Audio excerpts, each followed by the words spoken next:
Bonjour et bienvenue à la musique francophone. Aujourd'hui, on va parler de Izo et de sa carrière musicale. Vic, si tu voulais nous dire quelques faits sur Izo, ce serait bien. Oui, bien sûr. Izo est née en 1994 en Dernière, en France. Elle avait parents camerounais. Son nom de naissance est Izo Marie Onguné.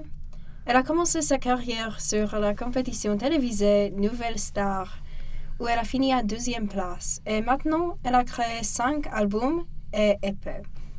Récemment, elle a chanté pendant la cérémonie de la clôture des Jeux Olympiques. Parfait. Merci, Vic. Erin, est-ce que tu peux nous dire ce qu'on va faire dans cet épisode? Oui, on va parler de quelques chansons de Izo et analyser les paroles. On va écouter 3 chansons. Ils sont Corps, Alibi et Rien à prouver. Écoutons à Corps et puis l'analyser.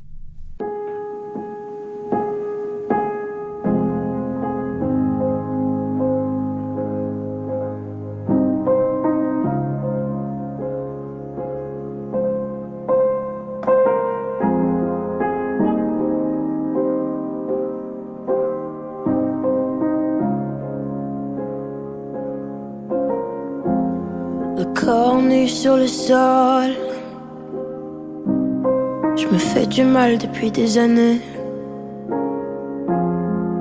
La main sur les yeux, pas envie de la retirer. Qu'est-ce qu'on pense?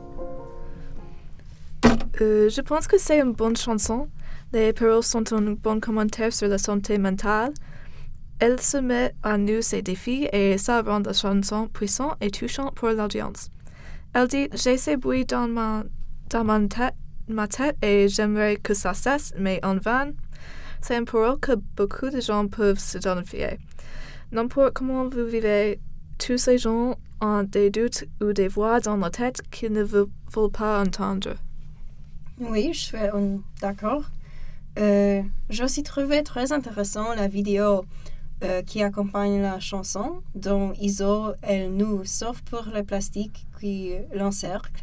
C'est vraiment très vulnérable.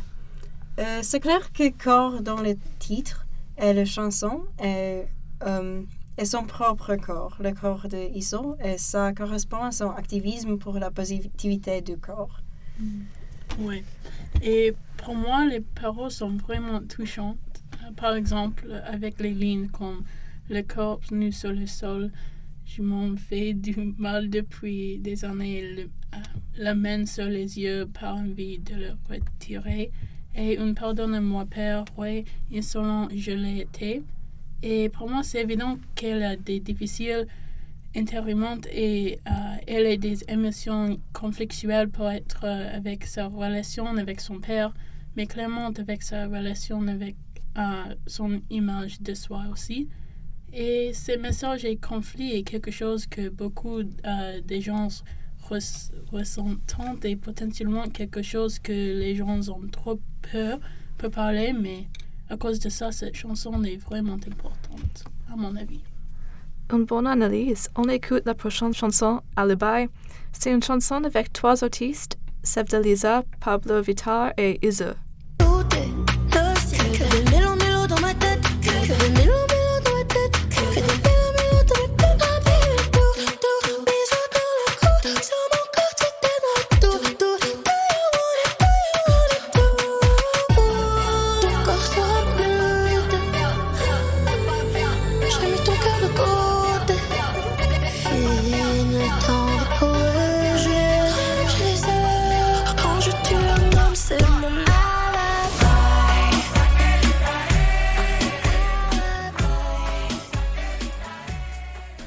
On va commencer avec Erin pour cette chanson. Erin, ton avis? Personnellement, j'aime les chansons avec un mélange des langues et sens parce que chaque fois le résultat est différent et c'est vraiment spécial et à écouter comment les langues et influences différentes peuvent travailler ensemble. Alors j'adore cette chanson Et en même temps, le message de force des femmes et cette collaboration traverse les cultures et les langues est très puissant. Oui, je pense que c'est intéressant d'entendre les 4 langues mélangées dans cette chanson. C'est une façon de communiquer avec un grand public et de mettre en valeur une pièce culturelle. Une parole qui a se démarqué pour moi est « Fini le temps des poètes, je les ai comme je les aime. Quand je tue un homme, c'est mon alibi. » Je pense que c'est une phrase très artistique et elle nous montre le conflit entre la chanteuse et le temps des poètes. Je pense aussi que le thème de camaraderie entre les femmes soit présent parmi la chanson entière. C'est une chanson de confiance en soi et en ses proches. Oui, absolument. Je aussi pense que Alibi est une chanson très intéressante et j'aime les paroles. En fait, ils travaillent beaucoup avec les autres musiciens et Alibi est un bon exemple de sa collaboration. Et un autre musicien qui a collaboré avec Iso et Rema, un musicien nigérien. Et vraiment, j'aime beaucoup ces collaborations, spécialement la chanson Wine. On n'écoute pas cette fois, mais je conseille à écouter si vous êtes intéressé. Et maintenant, on va écouter notre dernière chanson, Rien à prouver. J'ai plus rien à prouver à part faire de l'oseille.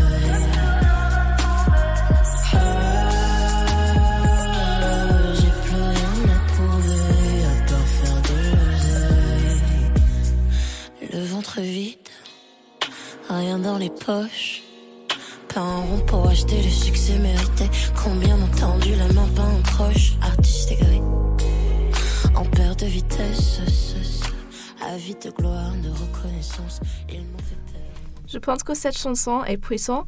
C'est une façon pour Izu de repousser les attaques sur son corps, son identité et sa carrière. La chanson dit « D'après mon père, je vendrai mon hook, je ferai la pute dans le coin d'une rue. » Malgré les insultes qui ont été jetées à elle, elle reste forte et sûre de soi. Cette chanson est libératrice et permet à Izu de lâcher sa peine. Comme artiste, son histoire n'est pas peu commune. Beaucoup d'artistes sont dit par leurs parents et les autres qu'ils n'auraient pas du succès.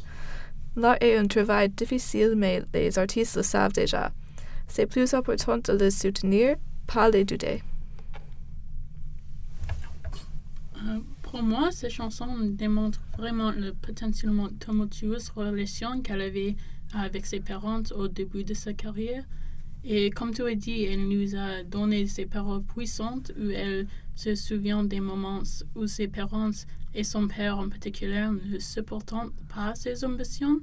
Mais oui, c'est compréhensible que son père soit appréhensif parce que c'est pas une carrière sûre. Néanmoins, Isol a suivi sa passion et a connu un grand succès. Alors, c'est très impressionnant. Oui, moi, j'aime beaucoup cette chanson. J'aime particulièrement les paroles « Je suis tombée 100 fois et je su me relever » parce que ça montre bien le thème central de cette chanson qui sont les difficultés de Iso et la façon dont elle le surmonte. Avant cette phrase, Iso parle de ses difficultés, spécialement avec son père et sa carrière, mais elle dit aussi que malgré les difficultés et les problèmes, elle persiste. Et ça, c'est très, très important et très puissant. Alors, on a écouté 3 chansons de Izu dans ce podcast. Clairement, ces chansons ont de la valeur dans leur parole et sont des chansons entraînantes. Les thèmes des chansons sont puissants et je pense que Izu a fait un bon travail en parlant de choses difficiles et brutes.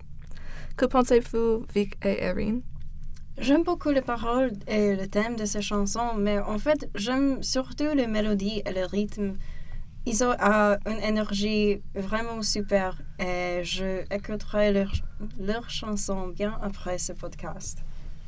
Et pour moi, je pense que Isol est capable et efficace de communiquer ses sentiments d'une manière relatable pour son public. Et son paroles sont personnelles, mais en même temps, elles peuvent être liées à la vie des personnes différentes.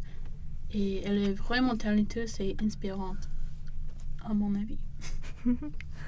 Oui, et avec ça, on va finir notre podcast. On souhaite que vous l'ayez apprécié. Allez écouter à Iso. Au revoir.